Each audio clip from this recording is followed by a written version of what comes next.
Every year from 15 September to 15 October, the Army celebrates the Hispanic Americans' contribution to our great nation. Today, more than 50% of the Army is comprised of Hispanic American soldiers that make this nation great.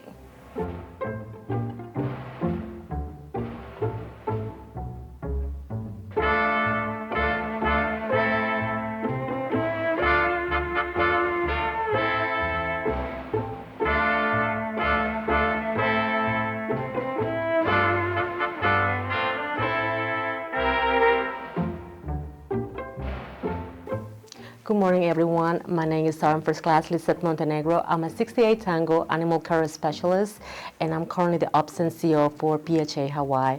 I am in the U.S. Army as the Sergeant First Class, and I am currently stationed in Fort Shafter. I'm the branch NCOIC, 68 Romeo.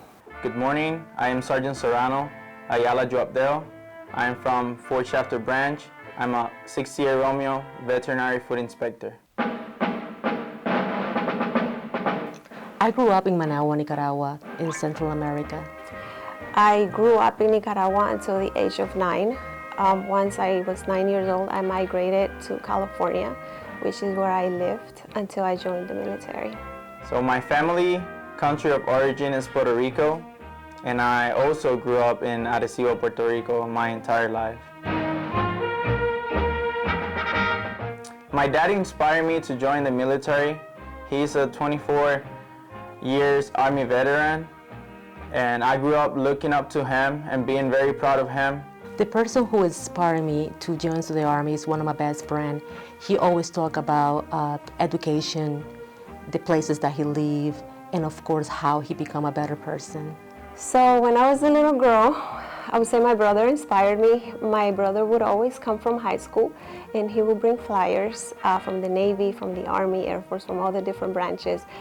And I would always take a look at them, even though my brother never joined the military. I would say that was kind of like ingrained in the back of my brain, because as soon as I graduated from high school, that was something that I always wanted to do.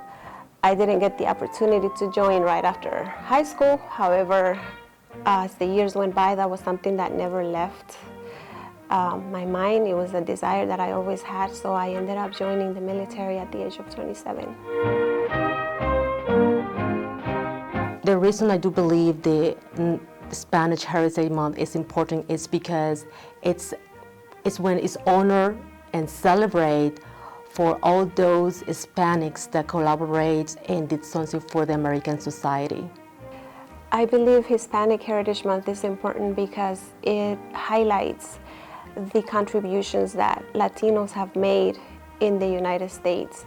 There are many Latinos now who are small business owners, who are teachers, who are public servants, and this time is a time that allows us to recognize those Latinos for the things that they have contributed to the United States. The diversity make the United States Army successful is because when you have different people from different backgrounds, belief, ideas, and you put everybody together in one room so you can have a better way to lead, you had a better way to problem solving, and you had a different perspective how you can manage situations, and also it makes the Army stronger.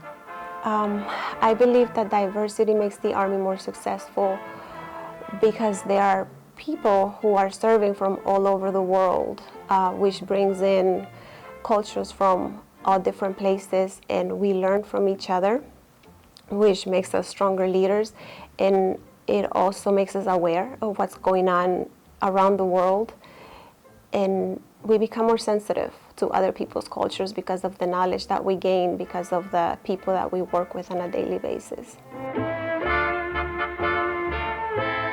The cultures and traditions that me and my family will practice, most of them are religious based on faith.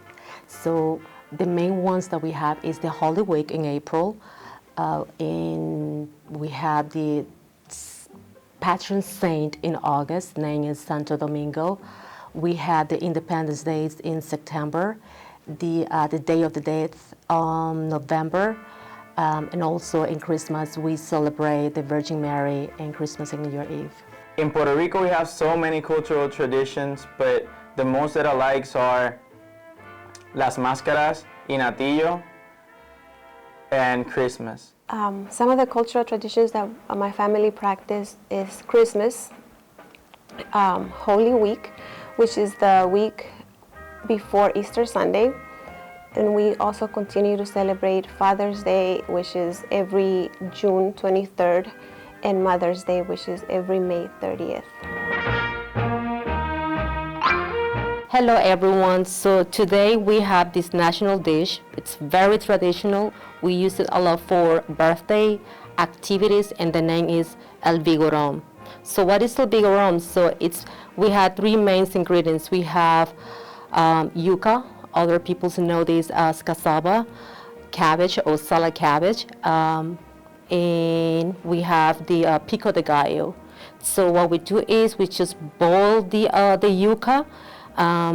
We put a little bit of garlic, butter, so it tastes better. So for the cabbage salad, we use just salt and lemon, and then we do the pico de gallo. But there is an order. So first is the yuca, second is the pork rind, and on top is the salad. And also when we serve this dish, so it has to, the drink that we eat this food is called cacao. It's made of the cocoa seed. Thank you. Okay, today I'm presenting what we call el nacatamal. We usually prepare this for the holidays, for Christmas and for New Year's. The ingredients are corn, kind of like the mixture that you use to make the corn tortillas. It has potato. We can use either beef, pork, or chicken. It depends, it's everybody's preference. Usually on the holidays back home, we would make all three.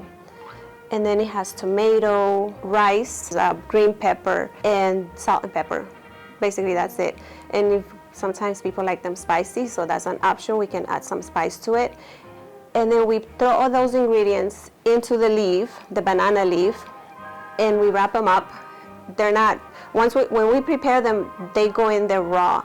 So we throw everything, we wrap up the tamale. Back home, we used to wrap them up with something similar to this, cord. However, sometimes we don't have it, so we'll wrap it along with tin foil and then use any kind of string. So once the tamales are wrapped, we will steam them at low heat, and it usually takes like all night to cook because it's slow cooked. And then for, let's say we're preparing it for Christmas on the 25th, then it's ready for us to enjoy. So right here on the table, we have our traditional dish for Christmas or New Year's. We have rice with green peas. We call this arroz con gandules. On the inside, it has rice, green peas, tomato sauce. It has pork, ham, and we mix all those together in a pot, and we start cooking them, slow cooking them. We have here on the right is like a type of mashed potato or potato salad. It has the ingredients are potato, egg, green and red pepper. It has salt and pepper, black pepper. Here on the right we have what we call pernil, and it's a pork shoulder. It's seasoned with a little bit of butter, salt, adobo, garlic, and a little bit more of extra stuff. We put them on the oven, and we let it sit in the oven for 4 to 6 hours. We take the skin of the pork and we take it apart, and we do what it's called chicharrones, and that's what we have here in the front. And this is pretty much what we will have for Christmas or New Year's or any big activities in Puerto Rico.